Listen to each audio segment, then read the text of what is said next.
I had an opportunity on one of the board meetings with Galilee College, and they asked who would be their keynote speaker.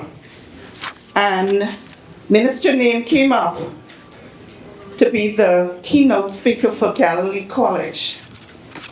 And I sent and asked for his profile. His profile is 15 pages long. But out here is very hot. So I wouldn't go through the 15 page, but he has a book, okay? And if you want to know about him, you can come see me. It's 15 pages, okay? So without further delay, I will now present our minister. Can you stand to your feet for me, please? Our minister, the representative for Yamakova, Mr. Zane Lightbourne. Let's put your hands together. Thank you so much. Thank you so much. Happy independence, everyone. Please be seated. Thank you for that very gracious introduction. Thank you for not even attempting to read. I wouldn't have allowed it. God is good. All the time. I'm so happy to be here today. Parliamentary Secretary in the Ministry of Environment, Mr. O.B. Roberts, our Permanent Secretary, Mr.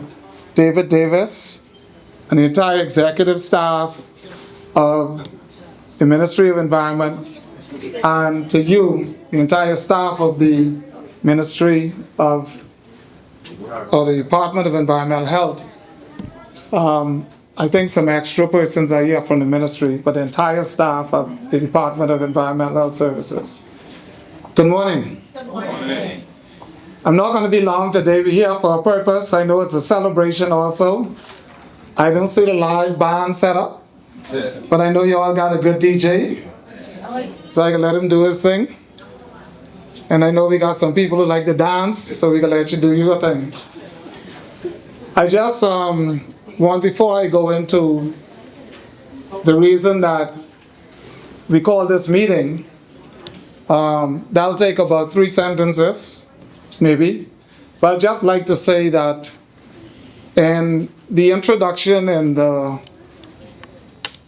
music, if you listen to that song, it's so telling. God's goodness is always running after us. And sometimes you gotta slow down to let it catch up. Sometimes you just have to stand still and God will do his thing. What I do is, I'll do the first part about God because in all things, that is what matters and that's what comes first. And I always pray for God to put people in my presence and my path that would help me and that I can help, and remove stumbling blocks from my presence and my path. I don't know what it means, or I don't know sometimes how he does it, but I only pray that, not considering people, but just situations. Because in every act of progress, there will be some struggle. And sometimes you just have to go through the struggle to reach progress. The second thing I want to say is, as for country, we are celebrating 53 years of independence. And it may seem like a long time. I ain't reached 53 yet.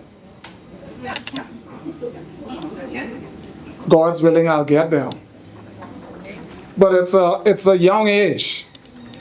It's a very young age. If you think about it, it's a young age. There's a school of thought that life evolves for every person every 7 years. And that in the first 7, you have the developmental years, and the second, to take you from 7 to 14, there are years of self-realization and actualization where you understand yourself. And the next, you go through a period of the entrance to adulthood. And then the next 7, you're supposed to continue to grow, and you have a chance to renew yourself who you are. And you may look back 7 years and not recognize the person who you are now compared to 7 years ago. 7 years is a long time. 7 years ago, I can't remember where I was. Definitely wasn't in this position. I wasn't even thinking about politics. I don't think. But God had plans, and here I am. And God works through people. And so I said that to say that, when you look at the new 7 starting after 49, because 7 7s are 49, and then you start the rebirth at 50, if you believe in the philosophy. And at 50, some things are supposed to begin to happen within your next 7. But this is when some experiences that you would have gone through in those first 7 would have helped to mold who you become. I think as a country also, we can look and see where we have come from after 50, and now we're in the 3rd year after 50. And no matter how much in despair you may be concerning any personal situation or otherwise, it is amazing that after 53 years, we can still say this is the best little country, this is the best little country on God's green earth. Yeah. I've traveled, in my position as a unionist, I've traveled every country, just about every country in the Caribbean and in the region. And I can tell you, every time I touch down, people want to know when they can come to the Bahamas.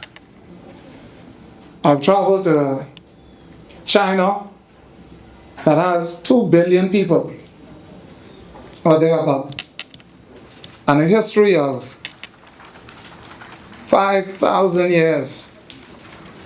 And over those 5,000 years, they've had dynasties, and when you go to China, China can make and build anything.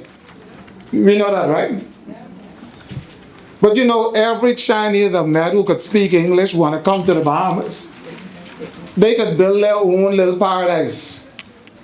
And man can do this. And if any man can do it, the Chinese definitely could do it. Right? Their skills and technology and the ability to do some things. Man has created islands. The islands that are by Dubai, what's it called? It's Dubai? Dubai is man-made. Right? They created islands in the sea. And still, you know where they recruit a lot of their people from to work in Dubai, to fly planes and everything else? Guess where they recruit them from? This little Bahamas. It's little Bahamas. If you don't realize what God has given you and what you have here in this country after 53 years, you need to just take some time, travel, go on the internet and travel through the internet. And you would see that no matter what the situation is or where you go, there are still the majority of people you meet who know this country will attest that this is the best little country on the planet. And the number one resource, here is sun, sea, and sand, because Dubai got all of them. Who knows what the best resource is? It's people. The flag on the flag. The strength and resilience of the people. The smile I can see up here looking at me this morning. The smiles. The majority of y'all smiling. We can work on the rest here. All right? But I want you to appreciate your country and say that I appreciate this country. I learn something new every day because I believe that learning is a journey, is never a destination. You've never arrived. And you'll be surprised at who you can learn something from. And so it's on us to value ourselves and value the people around you. And so I thank God for this country and happy independence, DEHS. Now, I did God, I did country. Now let's do DEHS, where we are today. So, we have had, let me say this first of all, right? When I came here, I like PS, I asked her, I said, get me out of there. And PS only saying that. He has nowhere else to go. He is happy where he is. And he will be here. Well, for as long as he be here, I know what his plans are. But he loves it. He loves it. I know it. Right? Beside the stern exterior, I know the gentle person inside. But I want you to know that when I was sent here, I was sent here with a duty, first of all, with a duty. And on my way here, I can't tell you the number of people who would have stopped or called or given me some, I'd call it advice, about where I was going. And it's very colorful, I'll use that term, of some person's imagination or description of the Department of Environmental Health and the Ministry of Environment. And it was good and bad, so listen, don't think it's bad or all bad. It wasn't all good either. But people's opinions are their own. It's like a nose, everybody has one. And everyone's is unique. Sometimes some they look alike, but all alike ain't necessarily all the same. But I say that to say that many of us have had experiences that may be mixed, depends on who you ask, here on your job. And what I took from everything I got was that we, me, you, all of us, we the underdogs. We the underdogs. Who agree? Put up your hand. Put up your hand if you agree that we the underdogs. All right? The world loves the story of the underdog. Any one who would have excelled, that you now glorify as a hero, has an underdog story. They started in an underdog situation most times. Our leader, our country, speak about it all the time. How he started out, who his parents were. No one would have even thought. They didn't give him a chance. Some people doubted. And now he is two-time Prime Minister of the greatest little country in the world. It's a big feat. You can give a round of applause. It's a story. So when you take the underdog attitude, you are able to defy what people sometimes expect of you and what people say of you in the negative. And your fight is always bigger than theirs. Because all they got to do is sit down and criticize or stand aside and criticize, but you got to work because you're known as the underdog. And so I took an underdog approach. I've been an underdog in the 2 elections that I've won. And God works through people. For the people who tell me, no, you ain't gonna be this. I say, well, you ain't God. Right, that's right. I mean, you can work through some other people. So everybody only got 1 vote. So you can say what you like. You ain't have no Trump power. It's your 10 vote. You have 1 like everybody else. And therefore, your voice would resonate through my life. Right? And so the journey here, I want to challenge the department. I've grown to love and know many of you. I didn't get to shake the hands of the crew on the side, on the wall, but we come in, I come in, we had to start the show. But some of them are my crew. And most of them, but all of them are my crew. But some of them, they know. They worked hand in hand with me. And they know that I could get down and I could do whatever they could do. I grab the rake, the shovel every day. We go in the pond and we cut bush. We have done that together. And there's a reason why I want to do it together with you, because I want to show you I ain't no better than any of you. We're underdogs. People, if they're expecting you to fail, they're expecting me to fail. So there's no separation here, only opposition. But of duty, no.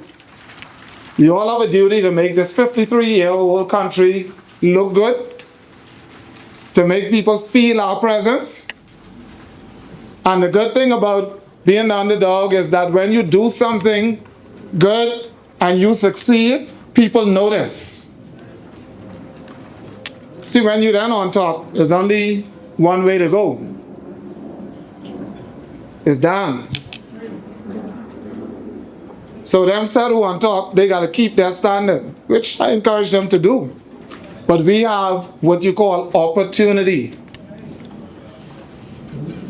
Now that's a story for another day, but I want to encourage you all, in this 53rd independence of our country, you are a part of making the history now. You are a part of it. So Lyndon and Adrian and all of them were people just like me and you. Some of them were younger. I think Sir Lyndon started politics in his 20s. Now known as the father of the nation. At that time, a whole different hue ran the country. And some people left when the government changed because they didn't want to be a part, because they didn't think that black people could run this country. That's your history. But we have shown them different. And every prime minister that has shown or that have worked in this country have contributed to the well-being, the health, and the progress of this country. And we are here today in support of them. And we got to make our mark, because they didn't do it on their own. They had the support of people. And so today, we have an opportunity to work with each other. And I bring to you today a new leader for this department.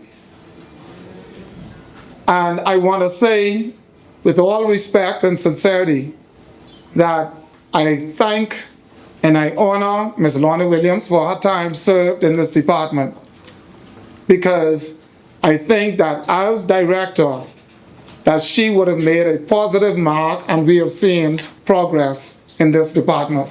And I think that she deserves a round of applause.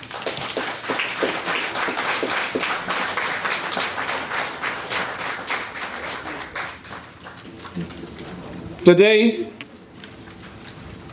we have someone who is of you and from you, and whose personality, from the time I met her, she has been a sincere, genuine, and a pleasure to be around.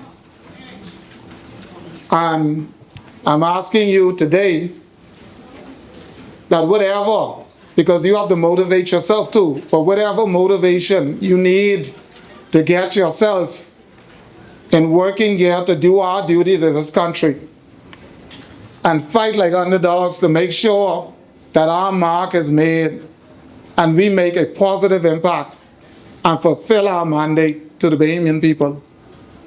Whatever you have before you as your duty, I'm asking you to give all respect and full support to Ms. Sally Anchism, who I'm here to welcome as your new director in the Department of Health.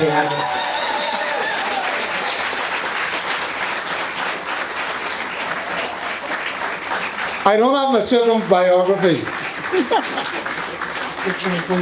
but if you want it, We'll go see Daniel, and you can have it. But I believe that your support is vital, and your working relationship and your morale is vital. So she understands the mission. We have had many conversations. I've tortured her with phone calls. She was supposed to be on vacation, and I was calling her, and she came back, and she could have said no. I heard no a lot of times in my life. She could have said no, so I was prepared for that. But I know she wasn't going to say no, because she loved this place.